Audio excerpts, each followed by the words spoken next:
تم توبہ کرنے والے بنو، میں تمہارے سارے معاف کروں گا۔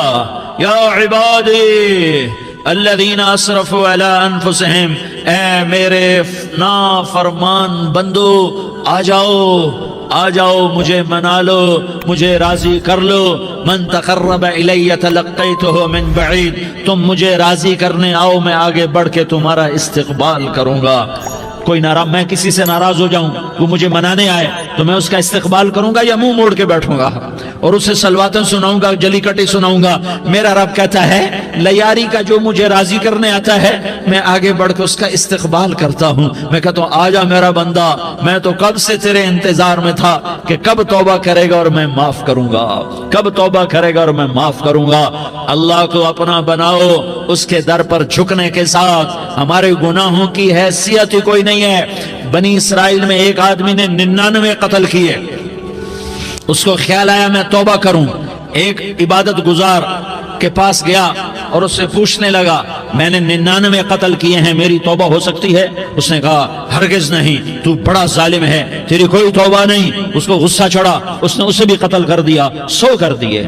پھر اس کو خیال آیا میں توبہ کروں تو وہ ایک عالم کے پاس گیا اور اس سے پوچھنے لگا میں نے 100 قتل کیے ہیں، کیا میری توبہ ہو سکتی ہے؟ کہ بیٹا کیوں نہیں ہو سکتی توبہ؟ ہائے ہائے ہائے ہائے ہائے، میرا رب ایک مثال دیتا ہے، کہتا میرا بندہ تو اتنے گناہ کر کہ زمین کو بھر دے، اس خلا کو بھر دے، چاند تاروں ستاروں کو بھر دے، اتنے گناہ کر کہ آسمان کی چھت کو لگا دے، زمین سے اٹھا اور آسمان کی چھت کو لگا دے۔ اتنے گناہ کرنے کے بعد صرف ایک دفعہ کہہ دے یا اللہ معافی دے دے تو میں سارے ہی معاف کروں گا، سارے معاف کروں گا، ولا ابالی، اور مجھے کوئی پرواہ نہیں ہوگی۔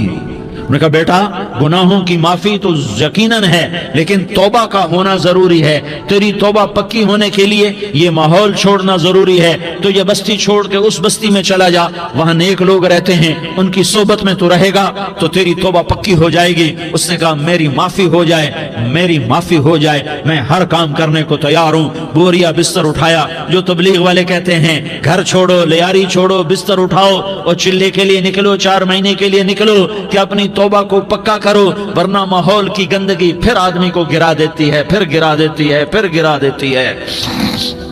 وہ نکلا، راستے میں موت آئی، جب موت نے جھٹکا دیا تو اس نے چھلانگ لگائی اس نیک لوگوں کی بس کی طرف، وہ ایسے اس کے ہاتھ اس کے آگے اور پورا جسم ایسے آگے پھیلا ہوا۔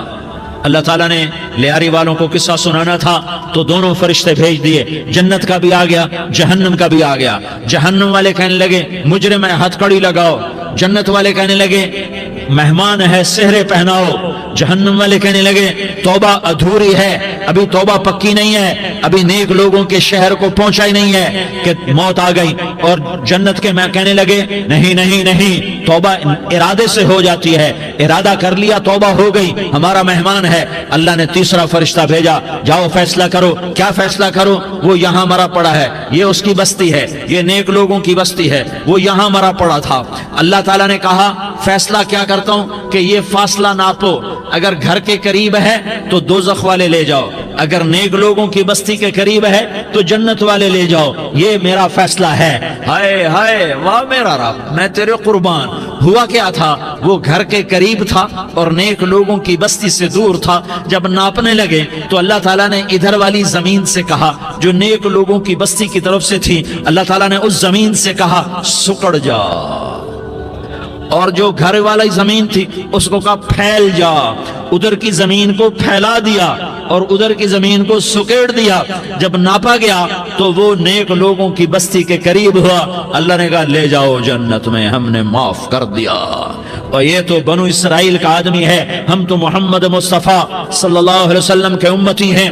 ایک بنو اسرائیل کا آدمی، اس کا نام تھا کفل، اور روزانہ رات کو نئی لڑکی اس کے پہلو میں آتی، شراب کا دور چلتا اور زنا کا سے منہ کالا کرتا۔ ایک رات ایک لڑکی کو 60 دینار دے کر لایا۔ 60 دینار کوئی 10 لاکھ روپیہ بنتا ہے۔ کیا مال تھا کہ ایک رات کا 10 لاکھ دے کر آیا۔